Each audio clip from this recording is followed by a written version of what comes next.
the beginning of the 17th century, a new power challenged the Chinese Ming Dynasty. The mobile and powerful troops of this new contender, the later Manchu, caused major difficulties for the Chinese armies. Only after several defeats did they find a way to stand up to them. They equipped their border fortresses with Western-style artillery. But would this new weapon be enough to ward off the threat from the north? In this video, we look at how Western artillery influenced the war between the Ming and the Qing, and ultimately proved how China introduced Western artillery. In the northeast of China, a region that combines the heat of the tropics, the cold of Siberia, and the barrenness of the steppe, a new power emerged around 1600. Like Genghis Khan united the Mongols, a prince named Nurhaci united the Jurchen people of the region. Because not all the tribes joined him voluntarily, he tried to gain the support of China by placing himself under the overlordship of the Ming. Nurhaci proved to be a loyal vassal until 1615. But when he had subjugated almost all the Jurchen, he proclaimed his own dynasty, the later Qing Dynasty, and published a manifesto known as the 7 Grievances against the Ming. In doing so, he declared war on his former overlord. The Ming responded by sending a punitive mission to the north, which encountered Nurhaci's troops in the Battle of Sarhu in the spring of 1619. The Chinese army wanted to attack Hetu Ala, the later capital of the Qing, from 4 sides to besiege and capture it. But the attack was doomed to fail. Du Song, the general approaching directly from the west, rushed forward carelessly and was ambushed at the Han River. Just as his troops crossed the river, Nurhaci's men broke a dam further upstream, using the spring tide to split Du Song's army in 2. They then easily defeated the 2 isolated groups. The other 3 parts of the Chinese army didn't fare much better. The troops on the southernmost in the southeast route, Lu Ting, were ambushed while crossing a pass, while those on the northernmost route, Ma Lin, were overrun in their fortified camp, and those attacking from the southern most route had to retreat too. Southeast had to retreat those. All in all, the Ming lost over 45,000 men and achieved nothing in other battles too. The Wanli Emperor found that his troops struggled with Nurhaci's armies. According to the historian Paul Lococo, the Jurchen's success was due to the so-called 8 banners, an administrative system that encompassed all the families under their rule. Each banner had to provide a certain number of troops. In battle, these were divided into Niru, companies of 200 to 300 men consisting mainly of cavalry. As a result, they were very mobile and could inflict severe damage on the Ming troops through quick maneuvers and sudden assaults. To cope with the Jurchen, the Wanli Emperor decided to use artillery as a force multiplier. He ordered 300 heavy and 1,000 light guns and distributed them to the most important border fortresses to create a defensive zone. Initially, this brought little success. Although the Jurchen struggled with protracted sieges, they skillfully used their superior mobility. They succeeded several times in luring the defenders out of their positions and confronting them on terrain where they had an advantage. For example, when capturing the vital border town of Shenyang in 1621, they overpowered several small forts in the surrounding countryside, set up a fortified camp a few kilometers from the city, and began plundering the area. When the defenders left the safety of their walls to drive them back, a battle ensued, and the commander of the defenders was killed with 5 arrows. Without their leader, the men of Shenyang had little to offer in reply to the Jurchen storm assaults. The city of Liaoyang, and around 70 fortified towns east of the Liao River suffered a similar fate. The historian Nicola di Cosmo assumes that Nurhaci's attacks were so effective because the Ming initially set up their cannons outside the city walls, which seems to have been, for whatever reason, a common practice at the time. At least, this is how some pictures from this period show the use of artillery, such as this one depicting the defense of Liaoyang. If this was indeed the case, the cannons were exposed, and the Jurchen could take them out with a skillful assault. Only when the Ming positioned the cannons on the walls, as they did in the Battle of Ningyuan in 1626, did their strategy lead to success. The Ming had not yet optimized this method of deploying artillery. Because of this, they sought outside support. Important officials who had converted to Catholicism, Xu Guangxi, 1562-1633, Li Jizao, 1565-1630, and Sun Yuanhua, dato 1632, and had close contact with the Jesuit missionaries in China, used their connections to engage Western experts. For example, Minister Xu Guangxi campaigned vigorously for the involvement of Western instructors.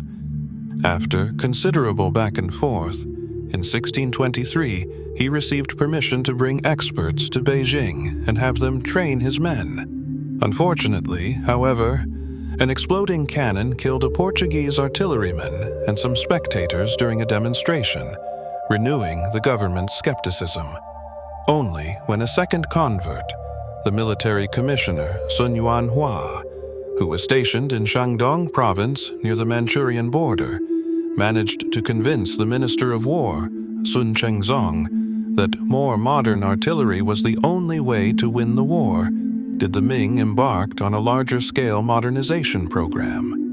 Xu Guangxi's Western experts trained 8,000 artillerymen over 3 months, and the government produced numerous new guns. More and more of these guns were Western-style artillery. The Chinese had first encountered these weapons around 100 years earlier. They called the light mobile guns used in battles and on ships Phalangi Frankish guns, and the gigantic slow guns used in fixed positions, and Siege's Hongyupao, red barbarian cannon, named after the hair color of the British and Dutch who first brought them to China. Although Chinese guns were technologically quite sophisticated, the Ming military engineers realized that the Western weapons were more efficient than their own, and began buying and copying them. The effectiveness of the new Western cannons in the hands of trained men was demonstrated shortly after in the Battle of Ningyuan. In 1625, the Ming called a complete halt to risky offensive actions and ordered all troops north of the Great Wall of China to the south. As a result, the city of Ningyuan became an isolated but essential outpost. It was defended by around 20,000 men with an extensive artillery park, including 11 brand-new Portuguese guns, which were no longer positioned in front of the wall, but rather on top of it. Nurhaci's troops, not expecting the increased firepower, ran into a deadly volley from the defenders on their first advance. They then tried to storm the city 3 more times, but neither ladders and battering rams nor cavalry and chariots were of any use to them. They were beaten back repeatedly, suffered heavy losses from the cannons, and finally had to retreat. This battle was Nurhaci's first major defeat in the war, and his last. He was hit by a cannonball and died a few weeks later from the injury. The Ming were now fully convinced of the effectiveness of the new cannons. They further expanded their defense system and used their modern artillery to decimate numerous attacking armies. The Jurchen had also come to understand that they could not win the war with their traditional methods. Although they were still superior to the Ming in open field battle, they were severely disadvantaged in extended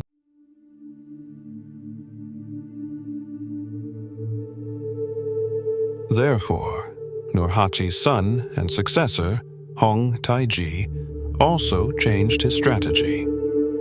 He prepared his troops specifically for siege warfare and expanded the traditional 8 banners by creating 8 more banners from the allied Mongolian tribes and integrating Chinese soldiers into his army.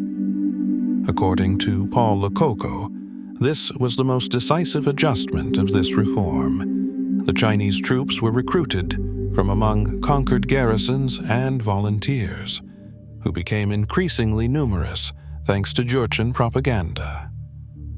They presented themselves as restorers of order who wanted to get rid of the corrupt Ming government and establish a new, purified China, hence their later name, Qing, which precisely translates to pure.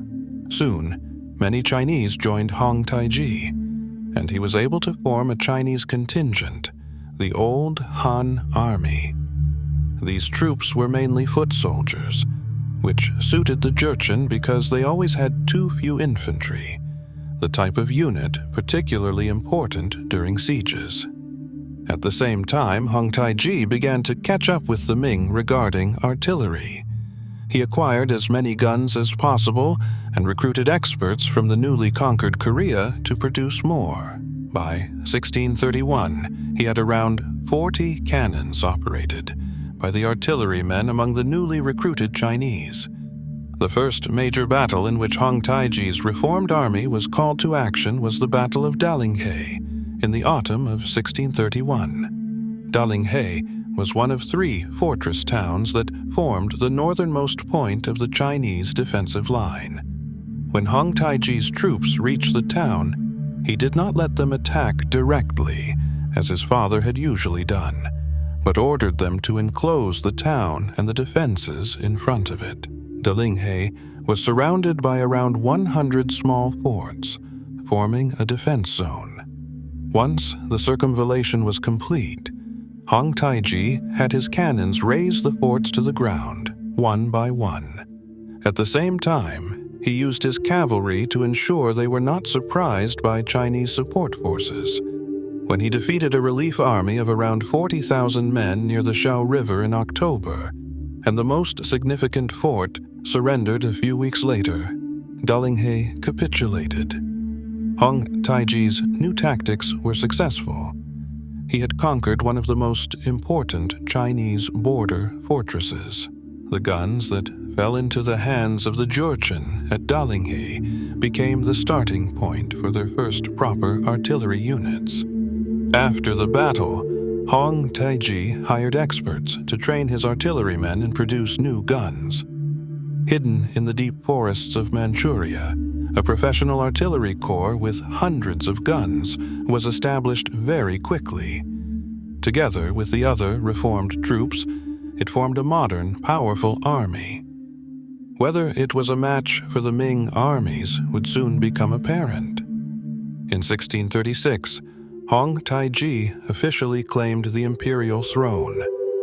He proclaimed the Qing Dynasty, formally named his people Manchu, and began an aggressive war of conquest. The years 1641 to 1642 saw the Battle of Songjin, which is often considered the decisive clash in the struggle between the two dynasties. The battle was fought over the 2 cities of Songshan and Jinzhou. The Qing had already tried several times to conquer these strategically important border fortresses, but had repeatedly failed due to the superior firepower of the defenders.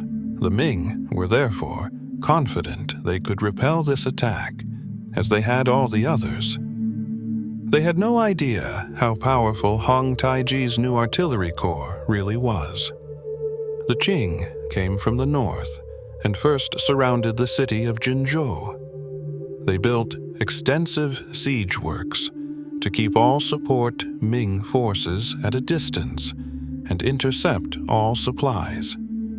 Because of this, Hong Taiji was not impressed when a relief army under Hong Chengchou, the Minister of War himself, arrived south of the city in the fall of 1641 and around 60,000 men took up positions near Mount Rufang. His troops were ready and waiting behind massive field fortifications with loaded cannons.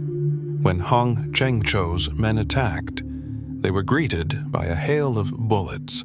Nevertheless, they assaulted the defenses for several hours, allowing Hong Taiji to lead some of his men to their rear. When the Ming soldiers realized the enemy was behind them, chaos ensued. In a desperate fighting retreat, around 10,000 of them escaped to Songshan. After that, Hong Taiji surrounded this city as well. As further support failed to materialize, the defenders kept the besiegers at a distance with their artillery, but could not repel them. After 6 months, hunger forced them to surrender. Hong Taiji had clearly demonstrated that his new army had mastered both siege warfare and the use of modern Western artillery.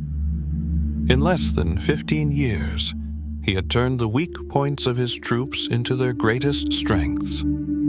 He made his father's army, which had repeatedly had a rough time with the Ming fortresses, into a military machine that could take on the greatest military power in Asia. After the Battle of Songjin, the Qing pushed further south until they had conquered almost all of China. When the last Ming pretender was captured and executed in 1662, resistance was few and far between. One of those still fighting for the Ming cause was the general and pirate Koxinga. Under pressure from the Qing advance, he fled to Taiwan, seized the island from the Dutch colonialists in the staggering siege of Fort Zeelandia, and founded the Kingdom of Tungning, from which he planned to reconquer China. His sons continued this legacy until Taiwan fell in 1683, and even this last spark of resistance died out.